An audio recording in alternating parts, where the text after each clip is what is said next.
going on, good people? It's your boy, Mr. Meyer, with the fire, here to share ideas and take our collective vibration up higher. Happy Friday. I hope you guys are well. Today, we're going to take a moment to break down the Leo archetype. It takes one to know one. To truly see one, you must be one.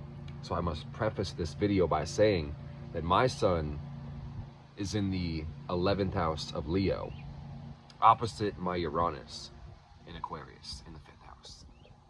And that's something to think about. But I'm not here to talk about myself. I'm here to talk about you and really what the Leo archetype represents. There's a lot of ways to break down this energy, and we all experience this. So I want you to first understand that Leo is the 5th sign of the zodiac.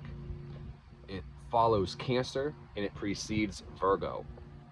And with this being the 5th sign of the zodiac, this is the ruler of the 5th house of the astrological chart, no matter what sign you have inside of your 5th house, okay?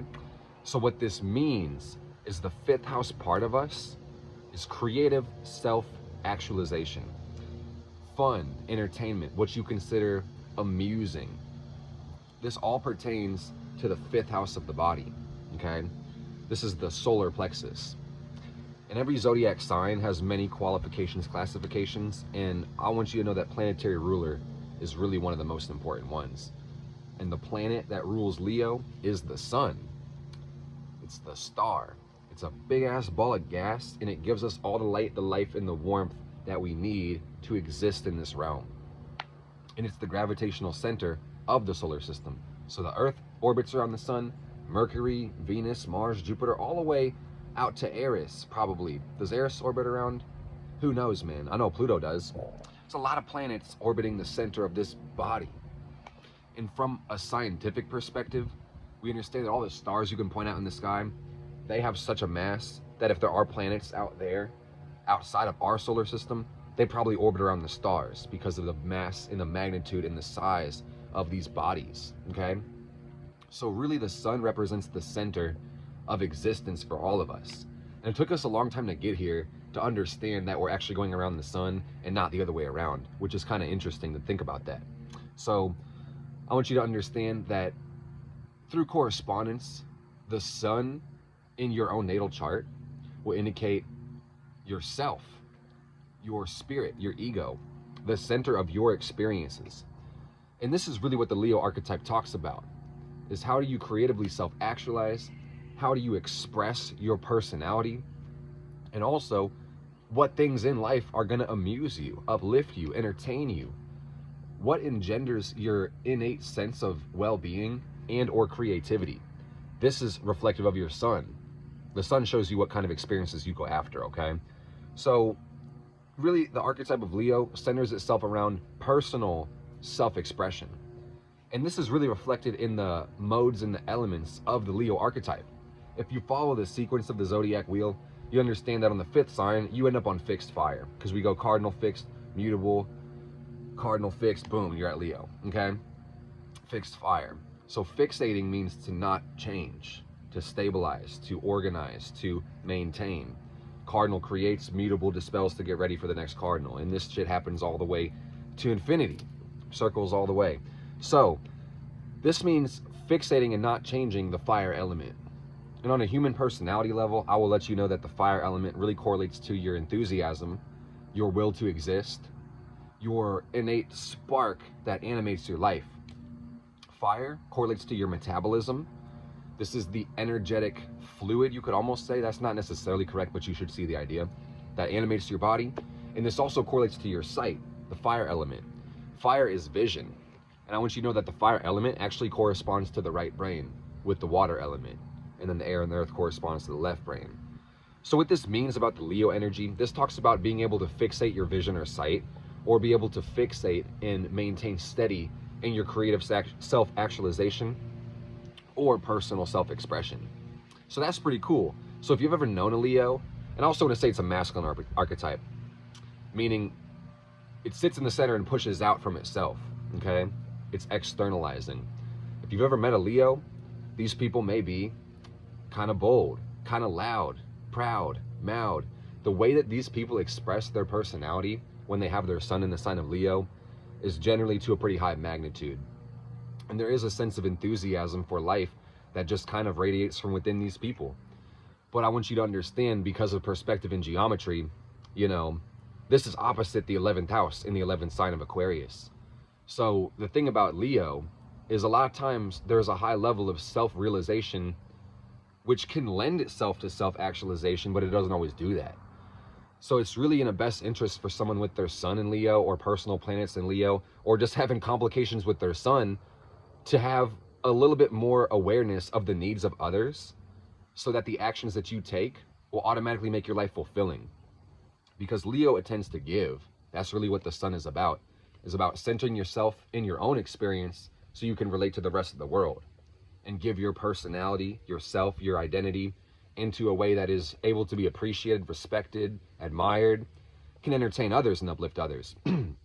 But this is something you need to think about, where Leo energy isn't always the best with community. It's not always the best with helping others, because there is a baseline need to gratify the self and to appreciate the self and to be respected, loved, or admired for your own identity. But do you understand that if we all kind of have this concurrent feeling, we all have a sun, we all have Leo in our chart somewhere, we're going to need to have a sense of accountability and responsibility for our own individuality. And we're going to also need to be willing enough to meet the world where it is, so we don't try to force the world to comply to us, because that shit's not fair, man. Leo loves to be center stage. Leo loves to give and receive attention, or get celebrated for its efforts. But what Leos oftentimes have to learn, and every one of us has to learn this at some point, that sometimes it's not necessary for there to be a stage and for you to be on the center of it. Not everything that's expressed needs to be expressed. And this is sometimes the problem with being a Leo sun, I'll tell you guys, is that Leos do too much. The sun represents your action, your constitutional vitality, and really how you, again, creatively self-actualize, which is an internal process, but also an external one. So I just want you to understand that Leos kind of operate on a spectrum of self-awareness that can lend itself to really proud and loud and bolsterous and maybe even arrogant for some people. But at the same time, on the other side of this natural self-awareness that the Leo energy gives can predicate itself on shyness and guilt and repression of personal self-expression because of the fears that others will have about them. So whether Leos show this or not, most people with their sun here really know about how their energy affects other people. They're kind of painfully aware of the reaction that other people have towards their personality and their actions and their identity, okay? So I want you to kind of understand the planetary rulership, right? Leo sun, that's what we're talking about. Leo is about centering yourself into yourself so you can be concentrated. And that's something to think about. There's deep layers of complexity, what I just said, and y'all can sit there and think about it. I'm not trying to toot my own horn and exalt my Jupiter all the way to the fucking 13th house, but bro, listen. Run that shit back. So let's talk about what else correlates to the Leo archetype. We have the sun is home here, but I want you to know that Jupiter exalts in Leo from a Hellenistic perspective. And if you look at the polarity, Saturn falls in this bitch. And then from a modern astrology perspective, Uranus falls in Leo. So what the hell does that mean? So the thing about Leo and Jupiter is that they go hand in hand together. Leo is about self-actualization and creative expression and giving. That's something to think about. Leo is life, love, and giving at its highest and best. At its worst, you could say it might be about taking. And, you know, we'll just leave it at that. Whew. Okay, so let's talk about Jupiter. Jupiter really is about expansion and growth. At its highest, it's about learning and understanding and gaining wisdom. At its worst, Jupiter deflects accountability. Jupiter rises above things to the point where nobody can tell it what to do. So that's something to think about when you think about Leo people or the Leo archetype, or how the sun works in mother effing general, okay? Is that most people don't want to be told what the fuck to do, or who they are, or how to be, okay? Especially not a Leo. And the thing is, man, Leos love to lead. They love to give. And this is the principle of Jupiter. To be able to expand and give benefits to the world. That's what Leo is all fucking about, man. So the thing is, man, sometimes Leos will be hurt naturally by the reaction that other people have to their energy. But at the end of the day, man, the reaction would be a lot less harsh if people understood that Leos truly want to give and care. But it's not the other people's fault for not appreciating or needing to receive the energy a Leo gives.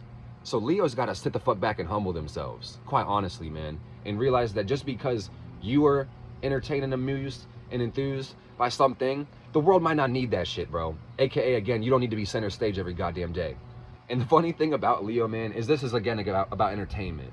So the Leo archetype, or if you have a hard, I say hard, but heavy 5th house archetype in your chart, or your sun is well aspected or negatively aspected and afflicted, this is going to mean that sometimes, you know, you don't like to be really bored, and you're going to try to fill open space with things that are entertaining. And at the same time, some people might be kind of annoyed by your energy, but at the same time, you just really want to be entertained and enthused. So try not to be annoying, try not to be too loud, try not to do too much. Watch the volume when it comes to Leo and the Jupiter exaltation, okay?